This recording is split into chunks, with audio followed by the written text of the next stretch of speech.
Hello dear students, मैं हूं राकेश कुमार। एक बार फिर से आप लोग को ज्ञान लोक एमएस क्लासेस में स्वागत है। जैसे कि आप लोग को पता है कि क्लास 8 के फर्स्ट चैप्टर फसल उत्पादन और प्रबंध के बारे में हम लोग पढ़ रहे थे। जैसे आप लोग को बता चुके हैं पहले कि फसल किसे कहते हैं, फसल के प्रकार के बारे में बता दिए हैं, कृषि पद्धतियाँ के बारे में बता दिए हैं। यदि आप पहले वाला वीडियो नहीं देखे हैं तो इस वीडियो का लिंक डिस्क्रिप्शन बॉक्स में डाल दिया गया है, पहले जाकर आप लोग देखें। आज हम लोग पढ़ने वाले कृषि पद्धतियों के चौथा प्रकार सिंचाई के बारे में। आइए अब हम लोग सिंचाई के बारे में समझते हैं। किसी बीजों, पौधों और फल के वृद्धि के लिए विभिन्न अंतराल पर पानी देना ही क्या कहलाता है? सिंचाई कहलाता है। ठीक, पौधे में लगभग कितना % जल होता है? 90% जल होता है।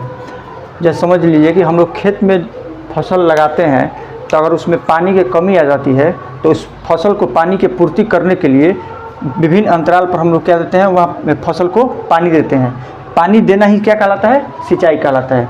और पौधों में लगभग कितना % जल होता है? तो 90% जल होता है। सिंचाई की विधियाँ होती है। सिंचाई के 2 विधियाँ हैं, एक है पारंपरिक तरीका, एक है आधुनिक तरीका।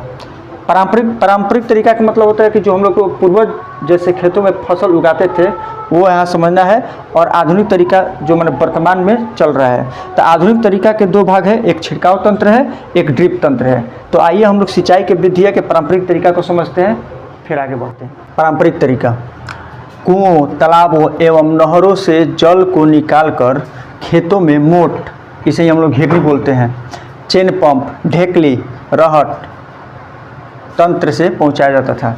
मतलब कि जब हम लोग खेत में फसलों को पानी दिया जाता था तो उस समय क्या होता था कि कुआं, तालाब और नहरों से पानी निकाल कर किसके माध्यम से पहुंचाया जाता था? तो वही चेन पंप, ढेकली, रहट ये सब हो गया, इसी के माध्यम से पहुंचाया जाता था। ठीक, देखिए ये आपके फिगर बन रहा होगा यहाँ पे, ये हो गया चेन पंप, ये हो गया ढेकली, ये रहट, इन्हीं के माध्यमों से खेतों में फसल को पानी पहुँचाया जाता था। अब आइए हम लोग समझते हैं आधुनिक तरीका के बारे में। आधुनिक तरीके का मतलब होता है जो हम लोग वर्तमान में फसलों को पानी दे रहे हैं वो किस किस माध्यम से फसलों को पानी दे रहे हैं। आधुनिक तरीके को हम लोग 2 भागों में बांट रहे हैं, एक छिड़काव तंत्र और एक ड्रिप तंत्र। तो आइए हम लोग समझते हैं छिड़काव तंत्र के बारे में। छिड़काव तंत्र, इसका उपयोग असमतल भूमि के लिए किया जाता है। ठीक, किसके लिए किया जाता है? असमतल भूमि के लिए किया जाता है। इसके पाइप के ऊपरी सिरों पर घूमने वाला नोजल लगा रहता है। ठीक, ये जल का छिड़काव ऐसे करता है जैसे वर्षा हो रही है। ये छिड़काव बलुई मिट्टी के लिए उपयोगी होती है।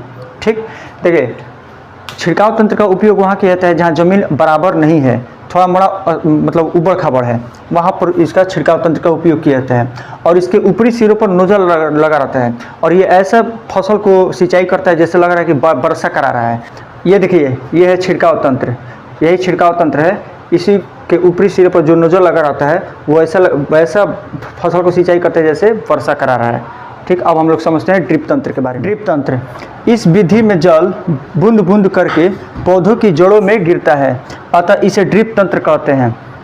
यह फलदार, इंग्लिश में इसको बोलेंगे लेग्यूमिनस, पौधों को पानी देने का सबसे अच्छा तरीका माना जाता है। इस विधि में जल बिल्कुल बर्बाद नहीं होता। देखिए ड्रिप तंत्र में क्या होता है कि ड्रिप तंत्र में फसल का जो हम लोग सिंचाई करते हैं तो उसमें पानी की बर्बादी हो ही नहीं सकता, क्योंकि जो फसल का जो जड़ होता है उसमें पानी बूंद बूंद करके जड़ में ही समाहित हो जाता है। देखिए ये आपके सामने बन रहा होगा ड्रिप तंत्र। अब हम लोग नेक्स्ट वीडियो में कृषि पद्धतियाँ के 5वां प्रकार पढ़ेंगे, खरपतवार से सुरक्षा। अगर आप लोग को ये वीडियो अच्छा लगा हो तो आप लोग इस चैनल से जुड़ जाइए। Thank you.